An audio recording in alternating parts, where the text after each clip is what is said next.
Je me souviens d'un salarié qui, lui, sa passion, c'était tout ce qui était en lien avec l'alpinisme, etc., un jeune. Et récemment, en fait, il est revenu vers nous et on a appris qu'il avait pu travailler sur le nettoyage de l'Arc de Triomphe.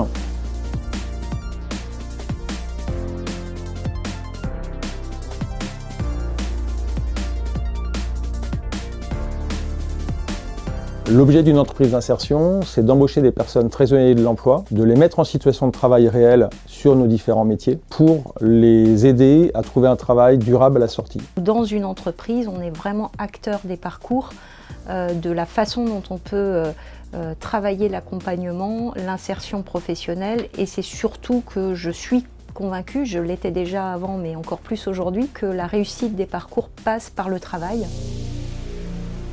Donc Ressourceté est un groupe coopératif qui gère 6 entreprises d'insertion et une entreprise de travail temporaire d'insertion. Donc dans les 6 entreprises d'insertion, il y en a 4 qui relèvent du réseau Envie. Donc au global, l'Ensemblier représente 250 salariés, dont 170 en insertion.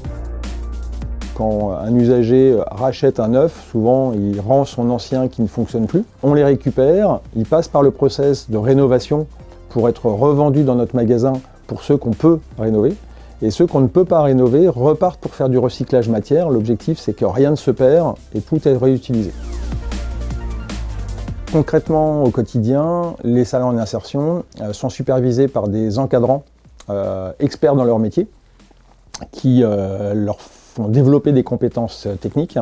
Et à côté, on a également des chargés d'accompagnement socio-professionnel qui les aident à résoudre au départ leurs problématiques extra-professionnelles. Donc ça peut être la problématique d'accès au logement, ça peut être des problématiques de dette financière, des problématiques de santé, tout ce qui peut être un frein à l'emploi au démarrage, mais qui les accompagne tout au long du parcours et aussi pour préparer la sortie. Concernant les sorties, en moyenne, on comptabilise 75% de sorties dynamiques depuis plusieurs années maintenant.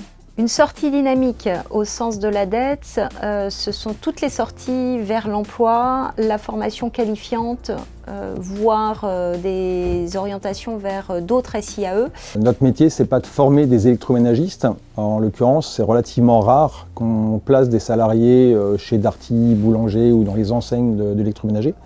On est là pour les aider à résoudre leurs problématiques personnelles et de les former à ce qu'on appelle des compétences transférables. En 2006, on était 35. Aujourd'hui, on est 250. Concrètement, ça veut dire qu'on se développe, qu'on a besoin d'investir et pour développer, financer ce développement, on a besoin de partenaires financiers. C'est dans ce cadre que le Crédit Coopératif aujourd'hui est notre partenaire. Dernièrement, ils nous ont aidés dans le financement pour créer une entreprise, tout un site à Brest. Mais historiquement, moi je me souviens qu'en 2006, Crédit Coopératif a été là dans les mauvais moments où on était en difficulté. Et donc c'est important aussi qu'un partenaire financier ne soit pas là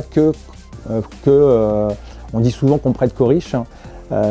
C'est important qu'un partenaire financier soit aussi là dans les mauvais moments et qu'on a pu compter sur eux quand on était en difficulté. Si on prend en Ille-et-Vilaine par exemple, il y a à peu près entre les bénéficiaires du RSA et les demandeurs d'emploi longue durée, ça fait 60 000 personnes. L'offre insertion totale, toutes structures confondues, c'est 2500 places. Donc il y a largement de quoi faire et les besoins sont loin d'être satisfaits. Donc ça fait aussi partie de notre challenge de répondre à cette demande et à ce besoin.